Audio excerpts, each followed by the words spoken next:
So I'm doing a bit of an unscripted review here just to get my thoughts out on Thor Love and Thunder.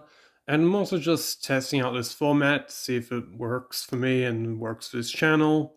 No need to really get into that long of an intro, so let's just get into it. Also, spoilers for Thor Love and Thunder, by the way.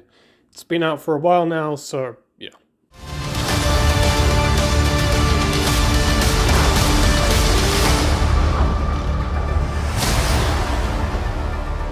So, for Love and Thunder, I was really looking forward to this movie when it was announced. I really enjoyed Thor Ragnarok quite a lot. It's by far the best Thor movie for me, and I'm a really big fan of Taika Waititi's movies in general. What We Do in the Shadows is like top 5 funniest movies I've ever seen. And so, with that, I'm obviously looking forward to anything he's directing. And I also found out that he was writing it, which was a great sign for me, because it means he's having more creative freedom and gets to put in more of his type of humor in this. And he also talked about how it's more of his movie and it adheres less to the MCU formula. So I was really excited about that. I thought the trailers looked pretty good as well. Didn't blow me away or anything, but it still looks pretty damn good. So now that it's out, I thought it was, yeah, kind of disappointing. I mean, it was okay. I wouldn't even say that the movie is bad, but it just doesn't come anywhere near Ragnarok. I think it's kind of an enjoyable time, but the movie is incredibly messy. I don't want to be too negative up front though, so I'll talk about what I liked first, because there definitely are aspects to this I liked. I think the whole cast is great. Chris Hemsworth is doing his thing as Thor. He's funny and likable and charming and kind of dumb. I know a lot of people don't like this funny interpretation of Thor, but I think it's totally fine. It just makes him easier to latch on to than the more Shakespearean version of Thor that we used to get. And I think it really plays to Hemsworth's strengths as an actor. Natalie Portman's really good too. Surprisingly, this isn't a completely new take on the Jane Foster we saw in the previous Thor movies. It definitely feels like the same character, but Portman's given more to do and has more emotional moments, and I think she pulls those off really well. I don't think the running gag about her trying to figure out her own catchphrase and try to be more of a snarky superhero, I don't think that was really funny. But I think I'd attribute that more to the writing than Portman's performance. Christian Bale is excellent, as he always is. He's very menacing and also a bit playful at times. And even when we get to the third act, where he's willing to resurrect his daughter, and I didn't feel that was very in line with his character. I'll get into that later though. Bale is still giving it his all, and you totally buy it just from his performance. And I also don't mind the look of Gore either. A lot of comic book purists were pretty upset that he looked just like Christian Bale, but pale Bale. But I prefer this to just having him be a CGI monster. And I think it fits his character as well, because in the end, he is a very human character. And I feel like you'd lose that if he looked like this. That look is more menacing and intimidating, sure, but it's not as human, and I feel like the emotional moment at the end, despite my criticisms for it, would work far less with that design. Tessa Thompson as Valkyrie, I kind of didn't really enjoy that much. I've liked her in all the previous movies, but in this, I got the feeling that she just wasn't as invested. And to be fair, her character doesn't really have a huge stake in the story. She doesn't have that much to do except to tag along with Thor and Jane. And I think that lack of any personal stake is reflected in Thompson's performance. And I guess that is intentional with her performance. But I also just got the impression that Thompson didn't care as much. especially compared to her performance in Thor Ragnarok. And I can't really blame her for that. Her character is not given that much to do. The standout performance for me, though, was Russell Crowe, who does an offensively good Greek accent. I mean, let's be honest, he does a Wog accent. Can I say that? I don't know. Like here, it's just a somewhat derogatory term for European Australians, particularly those who are like Greek or Italian or whatever. Uh, so I think it's okay, right? Because they're white. So I don't know. Anyway, that's what he was doing. I would be surprised if Taika Waititi and Russell Crowe weren't casually throwing around the word "wog" on set. But from what I can tell, I think everyone in Australia knew what he was doing, and everyone outside of Australia and maybe New Zealand didn't know what this was and just assumed it was a really bad Greek accent, which is pretty funny. Speaking of stuff from Australia that no one else knows about, Stephen Curry from the hit movie The Castle, a movie that's only famous in Australia, is also in this movie as a blue guy. So, for all us Australians, that's a pretty fun cameo to put in this billion-dollar Marvel movie. And just back to Russell Crowe again, that scene with him was by far the best scene in the movie. I just found that location of the Palace of the Gods, or whatever it was called, to be really interesting visually.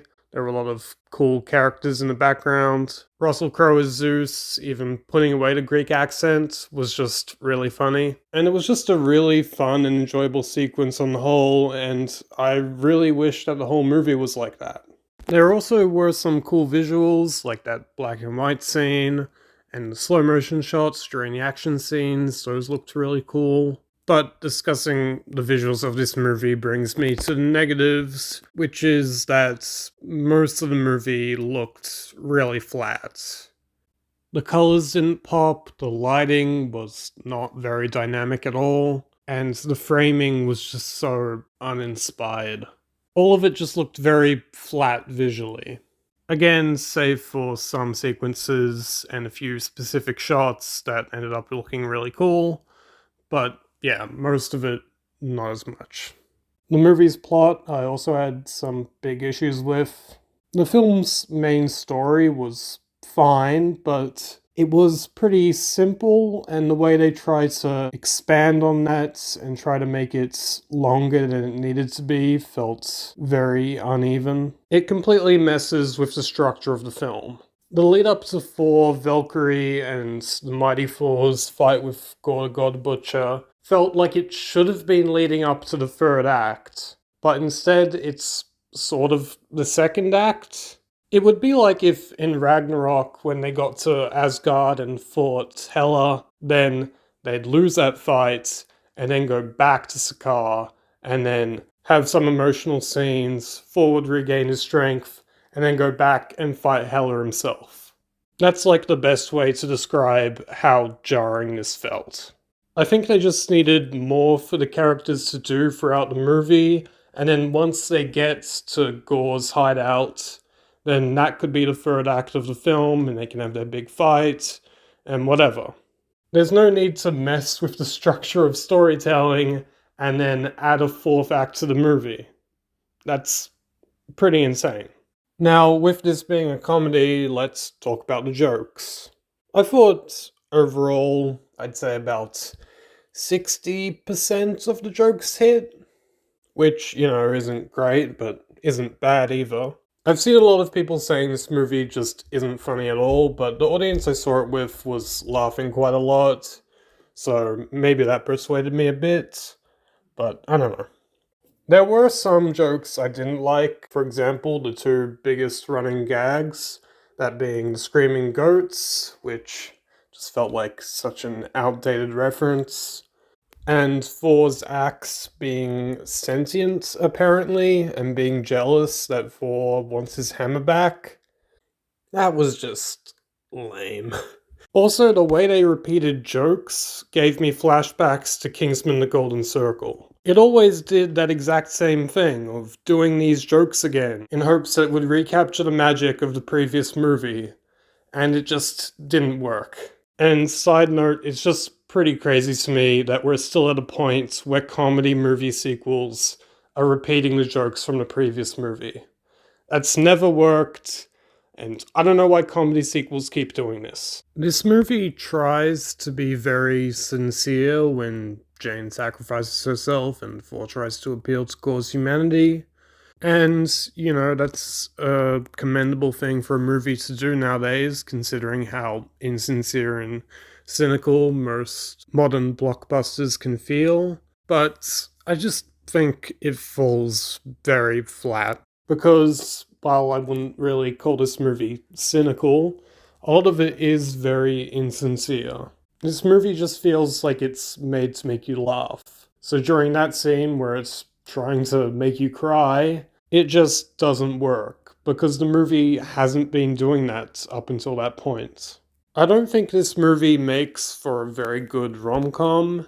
I just don't think that Taika Waititi is that great at writing them. Having seen all of his movies, he's really great at writing child characters who have crushes, like in Boy, Hunt for the Wilderpeople, and Jojo Rabbit, or just having the romance itself be treated as a joke, like in What We Do in the Shadows. But his two worst movies so far, in my opinion, have been this movie and also Eagle vs. Shark, which was just a straight up rom-com, and for me, did not work at all. In both Eagle vs. Shark and this, the dialogue just doesn't come across as genuine at all. It's all just hidden behind a layer of irony. There are only a few moments in this where it seemed that Thor and Jane were speaking from their hearts and expressing their feelings, and not just, cracking jokes at each other. And I think because of all the jokes, Jane's sacrifice at the end ultimately just doesn't work for me. Thor and Jane just didn't have much chemistry in the previous movies, and I feel that could have been amended here, but the movie is too focused with making me laugh than making me care.